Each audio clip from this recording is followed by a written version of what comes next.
चलो स्टूडेंट, आज हम लोग डिस्कस कर लेते हैं कुछ क्वेश्चन जो वर्नर्स थ्योरी पर बेस्ड थे। ठीक है, पिछले क्लास में हम लोगों ने वर्नर्स थ्योरी के बारे में डिटेल में डिस्कस कर लिया था। जितने पॉइंट्स थे वो सब हम लोगों ने डिस्कस कर लिया था। प्राइमरी वैलेंसी क्या होती है, सेकेंडरी वैलेंसी क्या होती है, ठीक है, कौन सी वैलेंसी आयनाइजेबल होती है, कौन सी वैलेंसी नॉन आयनाइजेबल होती है, कौन ज्योमेट्री में पार्टिसिपेट करता है, कौन नहीं करता है, ये सारी बातें। और हमने क्वेश्चन भी किया था। एक दो क्वेश्चन और कर लेते हैं जो आपके एग्जाम में आए हुए हैं। ठीक है, तो और स्टार्ट करते हैं कुछ क्वेश्चन। ठीक, चलो पहला क्वेश्चन क्या है। पहला क्वेश्चन ये है, when excess of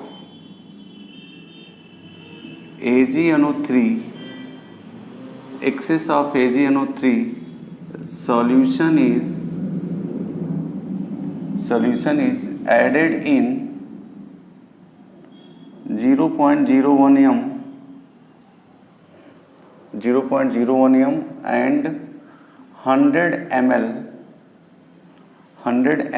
volume containing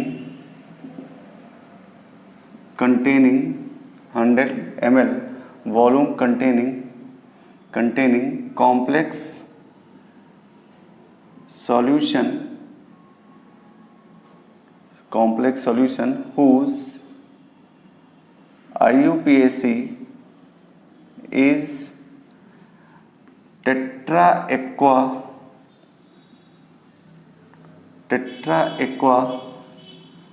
dichlorido chromium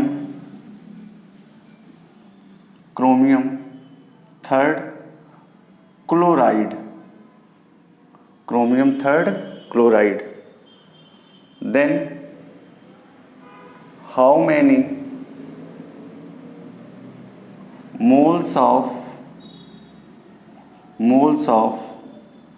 AgCl precipitated out।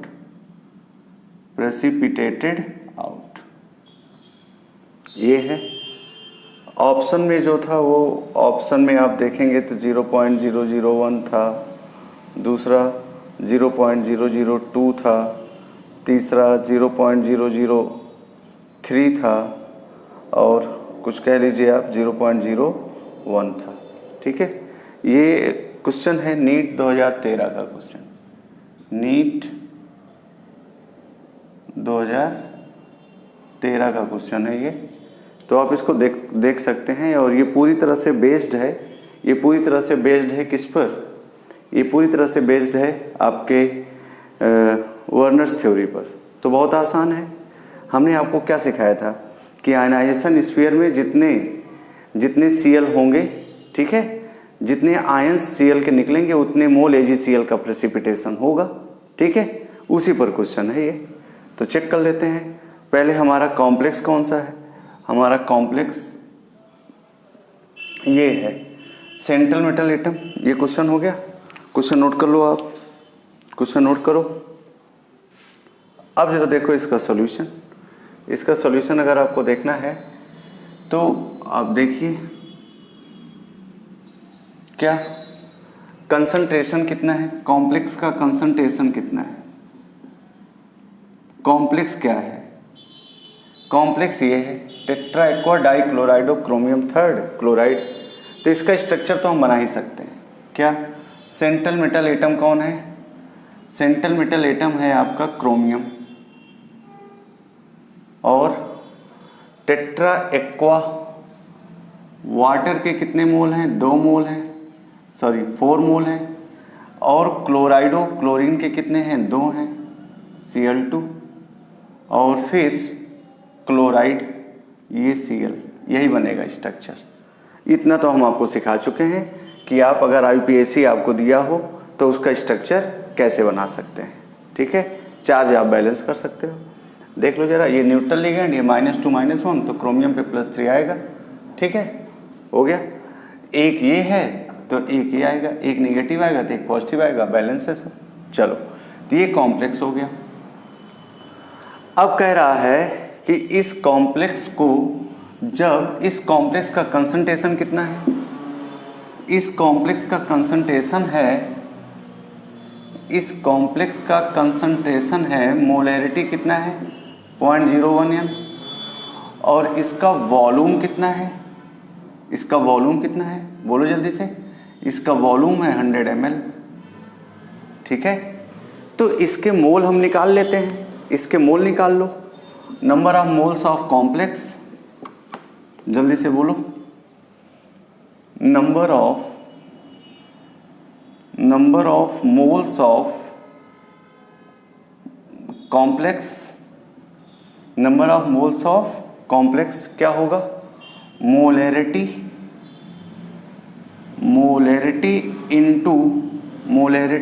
Into volume in litre, यही तो होता है। मोलैरिटी क्या होती है, number of moles upon volume in litre. ठीक है, तो मोलैरिटी कितनी है 0.01 और वॉल्यूम कितना है 100 ml है, 100 ml मतलब 0.1 लीटर, क्यों 1000 से डिवीजन कर देंगे तो हो गया 0.01 मतलब 0.001 मोल, ये हो गया, मतलब इस कॉम्प्लेक्स का इतना मोल है। ठीक, बोलिए समझ में आया।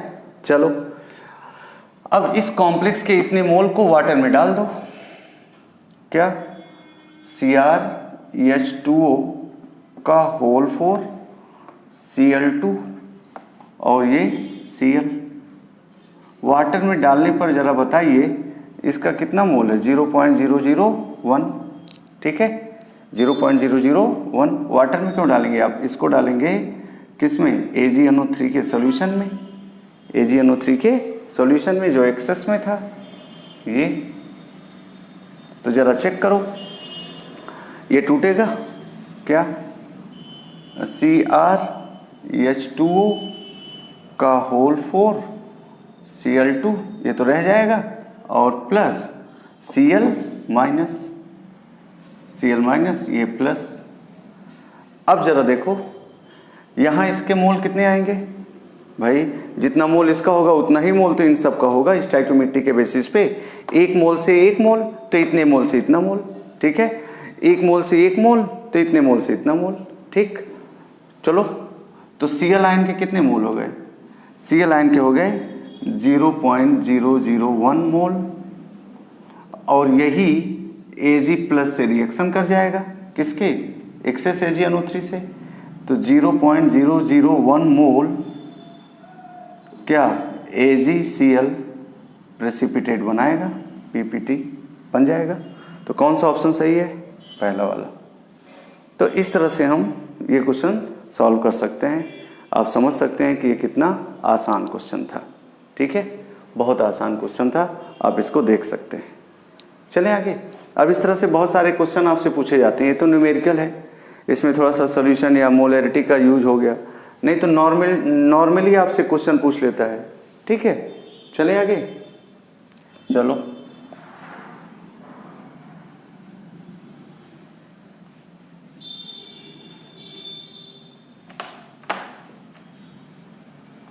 ये ध्यान रखिए आप, इस तरह के क्वेश्चन आते रहते हैं आपके यहाँ।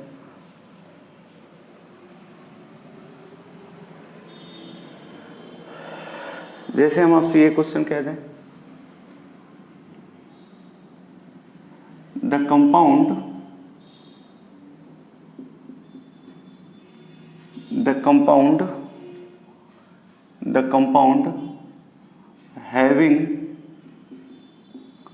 compound having formula CO 5NH3 और Cl3, CO 5NH3 Cl3 is dissolved in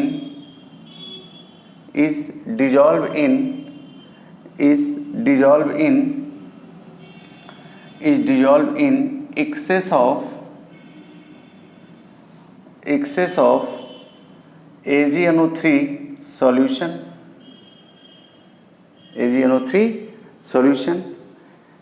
if if 2 moles of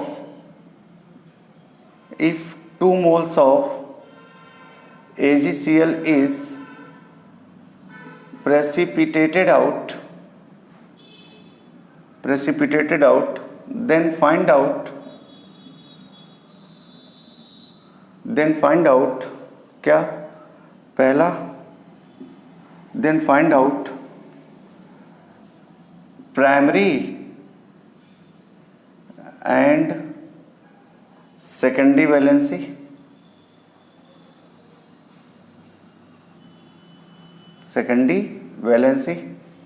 पहला ऑप्शन है। प्राइमरी वैलेंसी में क्या होगा, प्राइमरी वैलेंसी में +3 और सेकेंडरी वैलेंसी में 3। दूसरे में बोल देगा +3 5, तीसरे में बोल देगा 5 और +5 और +3 +5 और 5, और चौथे में बोल देगा, चौथे में क्या बोल सकता है, +3 और 6। ठीक है, तो आप ऐसा देख लीजिए। अब क्या कह रहा है, 2 मोल्स ऑफ AgCl प्रेसिपिटेट हो रहा है। अगर 2 मोल AgCl का प्रेसिपिटेट बनेगा तो बताओ आयनाइजेशन स्फीयर में कितने क्लोरीन होंगे, 2 होंगे। ठीक है, तो इसका स्ट्रक्चर आप बना लो, अपने आप समझ में आ जाएगा स्ट्रक्चर क्या बनने वाला है। जरा देखो, कोबाल्ट NH3 का होल 5 और 2 क्लोरीन को बाहर रखना है, Cl2, तो ये Cl हो गया। ठीक है, अब जब ये टूटेगा तो 2Cl- आएगा बाहर, और 2Cl- AgNO3 जो किस में है, एक्सेस में है, तो क्या बना लेगा, 2AgCl का PPT बन जाएगा। ठीक है, तो बता दीजिए जरा, 2AgCl का PPT बना कि नहीं, जरा देखो, चेक करो, हो गया। ठीक है, तो बता दीजिए स्ट्रक्चर ये बना। अब इसका बता दीजिए coordination number, sorry primary valency क्या होती है, ऑक्सीडेशन स्टेट। तो ये देखो -1 -2, तो -3 हो गया, उधर जाएगा +3 इसमें भी है, इसमें भी है। और आपने क्या बोला था, सेकेंडरी वैलेंसी क्या होती है, कोऑर्डिनेशन नंबर होता है 5 और 1 6। ठीक है, तो क्या होगा, डी वाला ऑप्शन सही होगा, आप चेक कर लो। ठीक है, क्लियर हुआ। इस तरह का क्वेश्चन हमने व्हाट्सएप पे भेजा था, 5-6 क्वेश्चन थे वो। ठीक है, तो बस क्वेश्चन अलग अलग थे बट उनका पैटर्न एक ही था। ठीक है, चलो आगे चलें।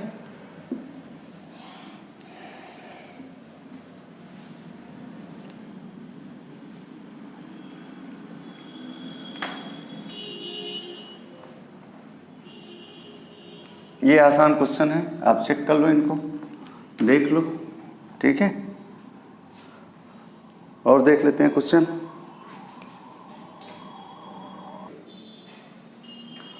चलो दूसरा क्वेश्चन कहते हैं। दूसरा क्वेश्चन है a solution of an ionic compound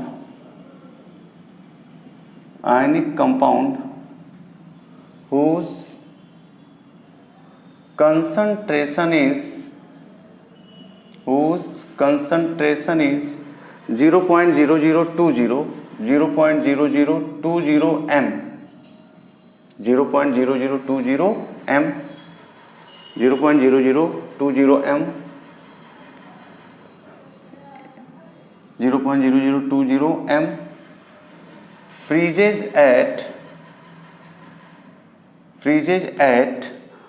-0.00732 degree centigrade. कह रहा है how many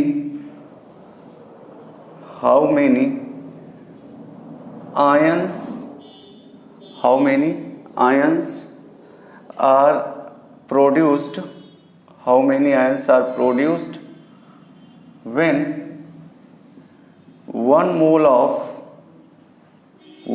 of ionic compound is dissolve in water given Kf is equals to 1.86 centimetre पर मोल। ये क्वेश्चन है, ठीक है। ये क्वेश्चन आया हुआ है नीट 2015 में। ये क्वेश्चन था, आसान सा क्वेश्चन था, बहुत परेशान करने वाला नहीं था। सॉरी, नीट 2015 में नहीं, नीट 2008 में था। ये जरा चेक कर लेना, ठीक है। ये हमने क्वेश्चन दिया है, हो सकता है कि डाटा चेंज हो सकता है, बट हमको लग नहीं रहा है, यही है, ठीक है। चलो अब ये देखो, अब कह रहा है कि how many ions are produce when 1 mole of ionic compound is dissolve in this, ठीक है। तो वेरी सिंपल, कुछ करना ही नहीं है यहाँ पे। अब यहाँ पे थोड़ा सा रिलेशन अच्छा है, आपको कोऑर्डिनेशन कम, एक पॉइंट और इसमें मिसिंग है, क्या? A solution of an ionic compound having formula, having formula, sorry सही कर लो आप, हैविंग फार्मूला CONH3 का होल 5, CONH3 का होल 5 NO2Cl, CONH3 का होल 5 NO2Cl, ये दिया है। ये कॉम्प्लेक्स है या ये आयनिक कंपाउंड है। फिर से देखते हैं, a solution of an ionic compound having formula CONH3 का whole 5 NO2Cl whose concentration is 0.002 m freezes at how many ions are produced when 1 mole of ionic compound is dissolved in H2O given Kf is equals to this, ठीक है।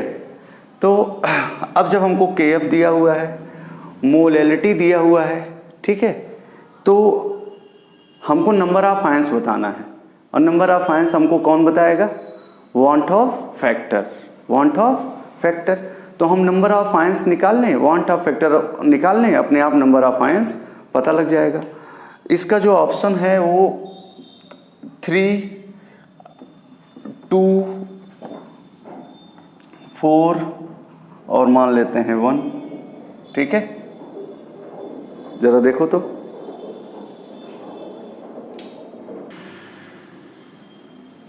ठीक है। ये देखो question कर लो आप जरा, नीट 2008 का क्वेश्चन था ये। चलो तो अब करना क्या है? कुछ नहीं करना है, ऑप्शन आप याद रखिए, वैल्यू आपको पता है, ठीक है। चलो तो हमने क्या कॉन्सेप्ट सिखाया? हमने ये सिखाया कि वांट ऑफ फैक्टर जो होता है वही तो नंबर ऑफ आयंस होता है। नंबर ऑफ आयंस पता कर लो वांट ऑफ फैक्टर निकाल करके। कैसे? अब आपको ये पता होना चाहिए डेल्टा TF क्या था, डेल्टा T क्या था, TF क्या था ना, T0 minus TF freezing point of solution, freezing point of solvent और डिप्रेशन ऑफ फ्रीजिंग पॉइंट। तो T0 कितना है? 0 माइनस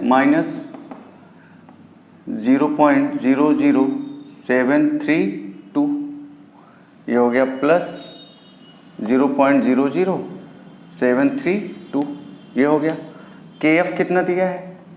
1.86। मोलैलिटी कितनी है? मोलैलिटी बताइए। 0.0020 m मोलैलिटी है। अब यहाँ से I निकाल लो, आप वांट ऑफ फैक्टर निकाल लो। वांट ऑफ फैक्टर जो आएगा वही आंसर होगा। देखो जरा,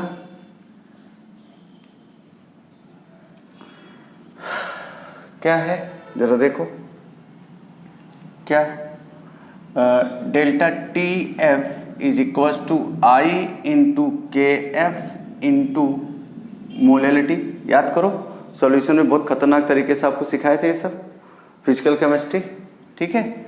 चलो तो डेल्टा TF कितना है? I हमको निकालना है, तो डेल्टा TF अपान KF इंटू मोलैलिटी। चेक करो डेल्टा TF कितना है?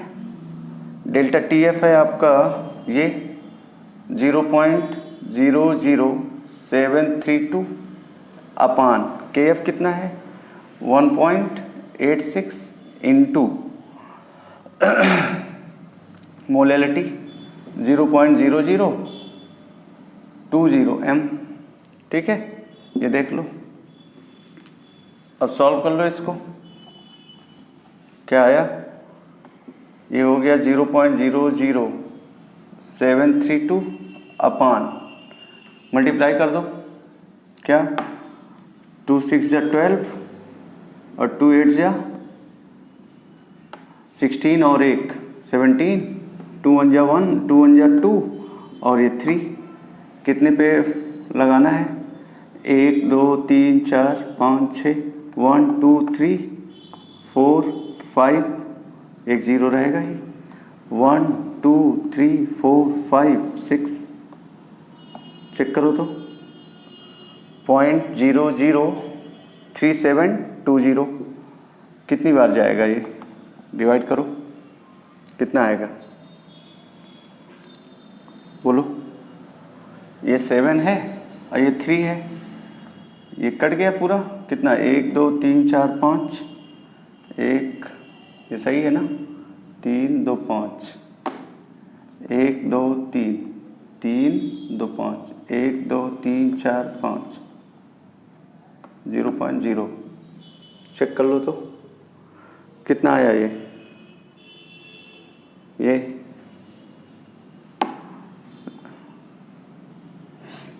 732 है, 732 और 3 टाइम्स अप्रॉक्स, ये 2 टाइम्स जाएगा, 3 दूना 4, अप्रॉक्स 2 टाइम्स जाएगा, अप्रॉक्स 2 टाइम्स जाएगा। ठीक है, तो नंबर ऑफ आयंस चेक कर लो। नंबर ऑफ आयंस कितना आया, नंबर ऑफ आयंस 2 आया, यही आंसर होगा। ठीक है, नंबर ऑफ आयंस 2। इस तरह से हम कर लेते हैं क्वेश्चन, आप चेक कीजिए।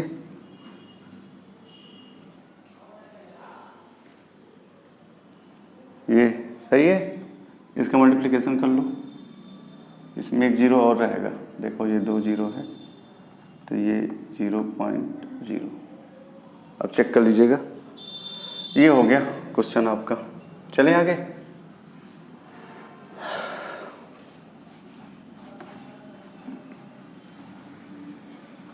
इस तरह के क्वेश्चन आए हुए हैं। ठीक है, चलो नेक्स्ट क्वेश्चन हम लोग सॉल्व करते हैं।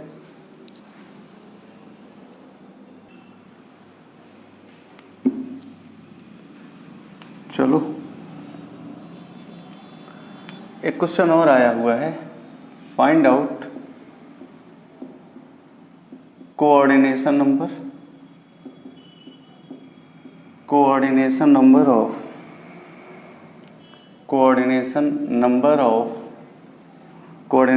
Of cobalt and aluminium in given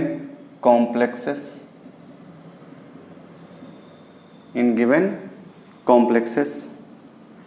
ठीक है, कॉम्प्लेक्स क्या था, कॉम्प्लेक्स था COCl EN का whole twice Cl, COCl EL का होल ट्वाइस Cl, और दूसरा था एंड K3AlC2O4 का होल थ्राइस। ऑप्शन था 5,5, दूसरा 6,6, तीसरा 5,6, चौथा 6,5। ये और ये JEE मेंस 2019 का क्वेश्चन था। किस शिफ्ट का था इसको आप चेक कर लेंगे, 2019 का। ठीक है, बस कोऑर्डिनेशन नंबर निकालना तो आपको हम बता ही चुके हैं कैसे निकलता है। चेक करो, ये देखो भाई, ये बाइडेंटेड लिगैंड है तो दो बार है, एक 2 डोनर एटम इसमें पहले से थे, 2 2 4, और एक मोनोडेंटेड लिगैंड 5। इसका तो कोऑर्डिनेशन नंबर क्या हो गया 5, और ये बाइडेंटेड है 3 टाइम्स 6। आसान सा क्वेश्चन है, 5 और 6, 5 पहले का 6 दूसरे का। ठीक है, इस तरह से आप कह सकते हैं, बहुत आसान question.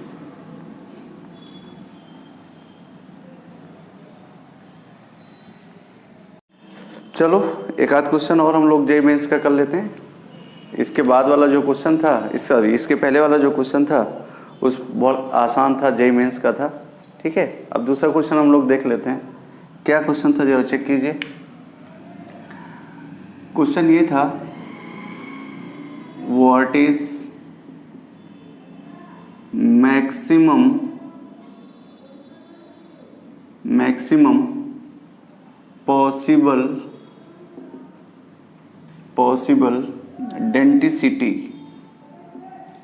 possible density of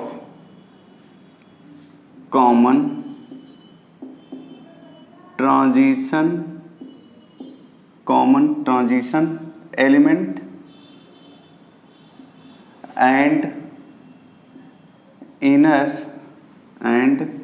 inner transition element what is maximum possible density of common transition element and inner transition element of given ligand। JEE Mains 2019 का क्वेश्चन था ये। जरा देखो चेक करो क्या था स्ट्रक्चर। एन बहुत आसान है, ये देखो ये स्ट्रक्चर था। COO माइनस CH2CO माइनस, यहाँ पर COO माइनस और CH2COO माइनस। क्या ये बॉन्ड लाइन नोटेशन में था? ये ऐसे था, COO माइनस और ये COO माइनस। चेक करो 1 2 3 1 2 3 4 5 ऐसे ये स्ट्रक्चर था। ऑप्शन जो था उसमें था 6,6, दूसरा 8,8, तीसरा जो था वो 6,8 और चौथा था 8,6। ये आपका क्वेश्चन था और ये जेईई मेंस का था। जेईई मेंस 2019 का था। ठीक है, जेईई मेंस 2019 का ये था। अब इसको आप कीजिए। अब इसके लिए बहुत ज़्यादा प्रॉब्लम नहीं है, अगर आप डी ब्लॉक और एफ ब्लॉक पढ़े रहते हैं तो आप इसको कर ले जाते हैं। ज़रा देखो चेक करो, ट्रांजिशन एलिमेंट की बात कर रहा है। तो अगर हम आंसर की बात करें, डेंसिटी हमने आपको सिखा रखा है। तो ट्रांजिशन एलिमेंट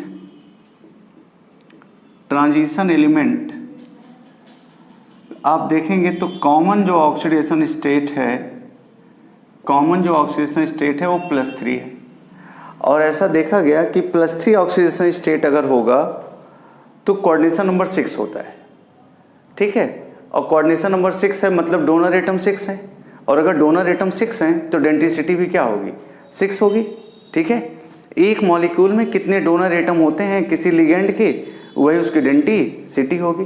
तो अगर ट्रांजिशन एलिमेंट की हम बात करें तो कॉमन ऑक्सीडेशन स्टेट +3 के लिए पॉसिबल जो हो सकता है, पॉसिबल और क्या बोला है ये चेक कीजिए जरा, मैक्सिमम। ठीक है, तो आप कहेंगे मैक्सिमम क्या हो सकता है? 6। तो उस समय डेंसिटी आप पाएंगे, डेंसिटी आप 6 पाएंगे। ठीक है, ये हो गया। अगर हम इनर ट्रांजिशन एलिमेंट की बात करें, जरा चेक करो, इनर ट्रांजिशन एलिमेंट की बात करें अगर, ये इनर ट्रांजिशन एलिमेंट, तो इनर ट्रांजिशन एलिमेंट या ब्लॉक एलिमेंट, इनका कॉमन ऑक्सीडेशन स्टेट आप पाएंगे ज़्यादातर। कॉमन ऑक्सीडेशन स्टेट जो आप पाएंगे वो लगभग 4 पाएंगे, +4। और +4 होने पर उनके पास 8 वैकेंट ऑर्बिटल मिल जाते हैं, और अगर 8 वैकेंट ऑर्बिटल मिल जाते हैं तो उस समय डेंसिटी हमको 8 मिलती है। ठीक है, तो इस केस में डेंसिटी हमको मिल जाती है डेंसिटी 8। ठीक है, तो ऑप्शन क्या हो सकता है? ट्रांजिशन एलिमेंट के लिए पहले पूछा था डेंसिटी मैक्सिमम 6, और इनर ट्रांजिशन एलिमेंट के लिए डेंसिटी मैक्सिमम 8। तो ये वाला ऑप्शन सही होगा। तो आसान क्वेश्चन था। ठीक है। लिगेंड के बेसिस पर डेंटिसिटी, हमने आपको डेंटिसिटी हेप्टिसिटी अच्छे से पढ़ाया था, ठीक है। तो ये कुछ क्वेश्चन था जो वर्नर्स थ्योरी से रिलेटेड था। हमने 1-2 क्वेश्चन कोऑर्डिनेशन नंबर से भी करा दिया, लिगेंड से भी करा दिया। हमने आज सुबह सुबह 5 क्वेश्चन भेज दिया था, 6 क्वेश्चन भेजा था वर्नर्स थ्योरी से रिलेटेड। कुछ लोगों ने आंसर दिया है, कुछ लोगों ने नहीं दिया है, ठीक है। तो आप ज़्यादा से ज़्यादा पढ़ते रहिए और नेक्स्ट क्लास में हम लोग आगे बैलेंस बॉन्ड थ्योरी स्टार्ट करेंगे। तो वर्नर्स थ्योरी हो गए, उसके क्वेश्चन हो गए, और बैलेंस बॉन्ड थ्योरी हम लोग नेक्स्ट लेक्चर में स्टार्ट करेंगे। Thank you.